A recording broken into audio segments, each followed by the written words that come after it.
এক মাদ্রাসার ছোট্ট শিশু তাইবা আজ আর আমাদের মাঝে নেই।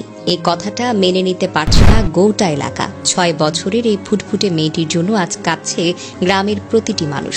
স্কুলের মাঠ থেকে শুরু করে রাস্তার মোড়, দোকানপাট, যেদিকেই তাকান শুধু হাহাকার। হাজারো মানুষ দাঁড়িয়ে শুধু একটাই প্রশ্ন করে, শিশুটি এমন কি অপরাধ করেছিল? কেন তার কোমল জীবন এভাবে শেষ হয়ে গেল? তাইবা ছিল সবার প্রিয়, সবার চোখের মণি।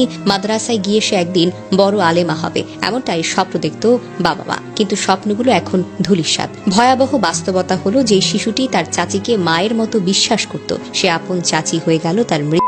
হন্তারক কিছু প্রশ্ন জাগে, তাইবার দোষটা কি ছিল? কেন তার ছোট্ট হাসি চিরদিনের জন্য কেড়ে নেওয়া হলো? কেন এক শিশুর বই খাতা, কোরআন শেখার স্বপ্ন শেষ করে দেওয়া হলো এমন নির্মম ভাবে? চাচি আয়েশা, তুমি শুধু একটি শিশুর জীবন কেড়ে নাওনি, তুমি ধ্বংস করেছ এক মায়ের বুকের মানিক আর এক বাবার জীবনের স্বপ্ন। তোমার কারণে আজ ভালো চাচিরাও সন্দেহের চোখে দেখা হবে। তুমি বাংলাদেশের প্রতিটি মানুষের গর্ভে কলঙ্কের দাগ লাগিয়েছ। পুলিশ যখন তোমাকে ধরলো তখন তুমি মায়া কান্না করলে, আর সেই কান্নায় কোনো সত্যিকারের অনুতাপ নেই। তোমার কৃতকর্ম ঢাকার ব্যর্থ চেষ্টা ছাড়া আর কিছুই করার নেই। অথচ তুমি কি জানো, তোমার লোভ, হিংসা আর নিষ্ঠুরতার কারণে আজ এক মা বাবা শূন্য হয়ে গেছে, এক শিশু জান্নাতের পথে চলে গেছে, আর একটি এলাকা ভেঙে পড়েছে। আয়েশা চাচি, তোমাকে ঘৃণা জানাই পুরো সমাজ। তোমার এই পাপ ক্ষমার অযোগ্য। এক শিশুর নিষ্পাপ জীবন জন্য তোমার শাস্তি শুধু আইনেই নয়, আল্লাহর কাছেও যেন নির্ধারিত। এই অভিশাপ তুমি সারা জীবন বয়ে বেড়াবে। এই ঘটনায় সবচেয়ে বেশি ক্ষতিগ্রস্ত হয়েছেন তাইবার বাবা টিটু সর্দার। তিনি বলেন, আমার ফুলের মতো মেয়েটাকে তারা মেরেছে। সে তো এখনো খেলার বয়সী, মাদ্রাসায় পড়াশোনা করত, স্বপ্ন দেখত। আমি এই সঠিক বিচার চাই। আসামিদের দৃষ্টান্তমূলক শাস্তি না হলে আর কোনো বাবা মায়ের সন্তান নিরাপদ থাকবে না। টিটুর এই কথাগুলো শুধু একজন বাবার বেদনা নয়, বরং সমগ্র সমাজের প্রতি একটি করুণ আহ্বান, যাতে এমন ঘটনা কখনো না ঘটে।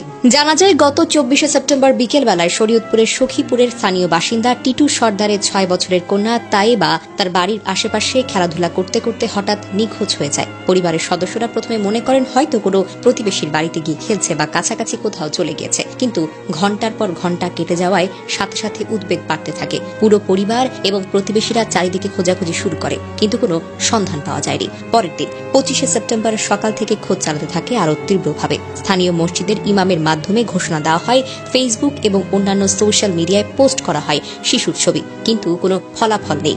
অবশেষে ২৬শে সেপ্টেম্বর শুক্রবার দুপুরবেলা একটি ভয়াবহ সন্ধান মেলে। তাইবের বাড়ির পাশে একটি বাড়ির সেপটিক ট্যাঙ্ক থেকে পুলিশের সহায়তায় তার উদ্ধার করা হয়। পুলিশের তৎপরতায় তদন্ত শুরু হওয়ার সাথে সাথে সন্দেহের আঙুল গিয়ে পড়ে তাইবার চাচি আয়েশা বেগমের দিকে। প্রাথমিক তদন্তে তার সম্পৃক্ততা প্রমাণিত হয় এবং ২৮শে সেপ্টেম্বর রোববার বিকেল বেলায় তাকে এবং তার ২ সহযোগীকে গ্রেফতার করা হয়। আদালতে হাজির করার পর প্রধান আসামি আয়েশা বেগম এবং তার সহযোগী আসিফ ব্যাপারীকে ২ দিনের পুলিশের রিমান্ডে নেওয়া হয় এবং অন্য আসামি নাসিমা আক্তার স্বীকারোক্তিমূলক জবানবন্দি দিলে তাকে হাজতে পাঠানো হয়। পুলিশ ৭ দিনের রিমান্ড চেয়েছিল, কিন্তু আদালত নিরাপত্তা ও প্রক্রিয়াগত কারণে ২ দিন মঞ্জুর করেছে। এই ঘটনা সমাজের একটি গভীর অন্ধকার দিককে তুলে ধরেছে।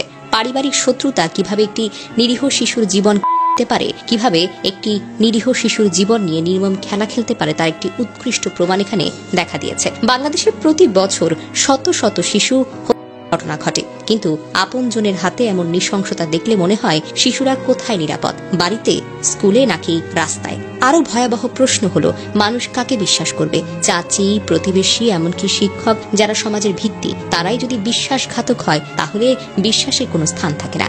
এই ঘটনা আমাদেরকে স্মরণ করিয়ে দেয়, সমাজে মানসিক স্বাস্থ্য, পারিবারিক মধ্যস্থতা এবং শিশু সুরক্ষার জন্য কঠোর আইন প্রয়োগের প্রয়োজন না হলে তাইবার মতো আরো অনেক শিশু হারিয়ে যাবে এবং প্রত্যেক বাবা মায়ের বুকে একটি কালো ছায়া পড়বে। সমাজের উচিত এখনই চিন্তা করা, শিশুদের জন্য একটি নিরাপদ জগৎ গড়তে।